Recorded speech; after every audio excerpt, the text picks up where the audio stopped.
Aujourd'hui, je vais vous raconter mon premier contrôle d'identité. J'avais 14 ans et avec mon petit frère, qui avait 7 ans de moins que moi, on avait réussi à convaincre ma maman de nous laisser aller au cinéma. À un moment donné, à peu près 20 minutes après le début du film, la séance s'arrête, la lumière s'allume et il y a une équipe de police qui arrive dans la salle. Elle scrute la foule et quand elle nous voit, elle s'arrête. Il y a deux policiers qui sont des hommes et puis une dame.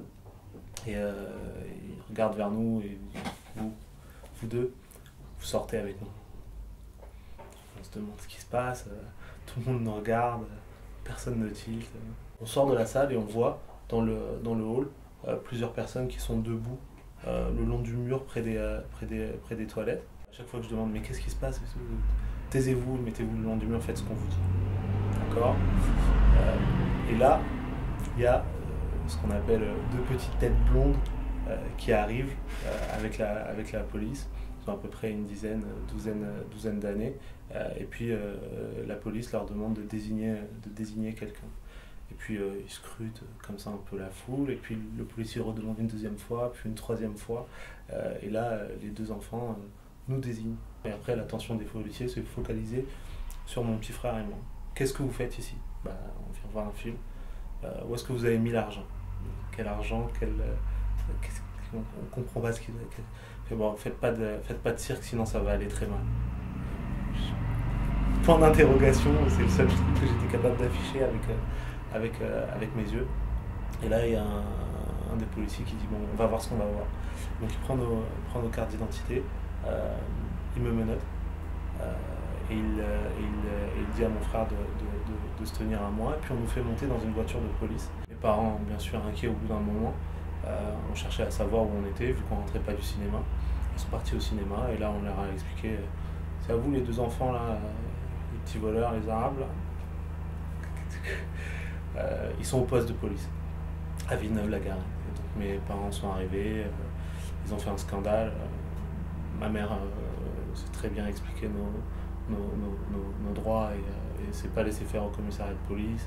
Mon père avait contacté notre avocat, donc les policiers, pas par respect particulier pour mes parents, mais juste parce qu'ils se disaient à ce moment-là qu'ils avaient plus à perdre qu'à gagner de continuer l'intimidation, nous ont relâchés en disant à mes parents quelque chose du genre « Estimez-vous heureux qu'on les laisse partir ?» Les deux enfants, en fait, qui nous avaient accusés, ils étaient venus au cinéma eux aussi, accompagnés, autorisés par leurs parents, et les parents avaient confié de l'argent pour plein d'autres choses, et une partie pour aller au cinéma. Ils avaient dépensé l'argent en jeux vidéo, en boissons, en nourriture, en gâteaux, et on le sait parce qu'en rentrant avec mon frère dans le cinéma, on les avait remarqués à la salle de jeu en se disant « Oh la chance, ils peuvent s'acheter tout ça, ils peuvent jouer, ils peuvent truc ». Et se sentant en difficulté d'expliquer à leurs parents qu'ils avaient dépensé tout l'argent, ils ont trouvé l'histoire un peu fantasmée, mais crédible dans l'imaginaire collectif de l'époque, que deux Arabes les avaient dépouillés. Et ces deux Arabes, il fallait les désigner maintenant. Vu que l'histoire était allée trop loin pour faire marche arrière, c'était nous.